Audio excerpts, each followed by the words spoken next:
ನಮ್ಮನ್ನ ಅಗಲಿದ ಶತಾಯುಷಿ ವೃಕ್ಷಮಾತೆ ಸಾಲು ಮರದ ತಿಮ್ಮಕ್ಕರಿಗೆ ಖ್ಯಾತ ಚಲನಚಿತ್ರ ಸಾಹಿತಿ ಡಾಕ್ಟರ್ ವಿ ನಾಗೇಂದ್ರ ಪ್ರಸಾದ್ ಅವರ ನುಡಿನಮನ.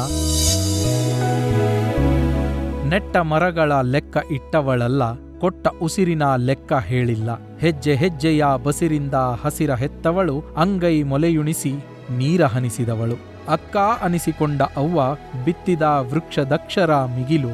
ಸಾಕ್ಷಿಗಿವೆ ಈಗಲೂ ಬೇರಿಳಿದ ನೆಲ, ರೆಂಬೆ ಚಾಚಿದ ಮುಗಿಲು.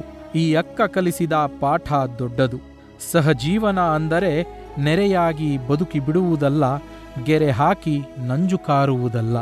ಮರೆಯಾದರೂ ಧರೆಗೂ ನೆನಪಿರುವಂತೆ ಮರವಾಗಿ ನೆರಳಾಗಿ ಇದ್ದು ಹೋಗುವುದು.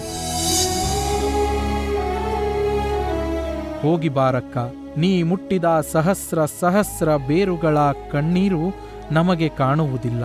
ಸೂರು ಸಿಕ್ಕ ಆ ಕೃತಜ್ಞ ಹಕ್ಕಿಗಳು ಅತ್ತರೂ ಗೊತ್ತಾಗುವುದಿಲ್ಲ. ನಾವು ಮನುಷ್ಯ ಮಾತ್ರರು, ನಿನ್ನಂತಾಗದ ಕೇವಲ ಮನುಷ್ಯರು. ವೃಕ್ಷಗಳ ತಾಯಿ ನಾವು ಮರೆತರೂ ಕಾಲದ ಕಾವ್ಯದಲ್ಲಿ ನೀನು ಚಿರಸ್ಥಾಯಿ. ಕಾಲದ ಕಾವ್ಯದಲ್ಲಿ ನೀನು ಚಿರಸ್ಥಾಯಿ. Doctor V Nagendra Prasad.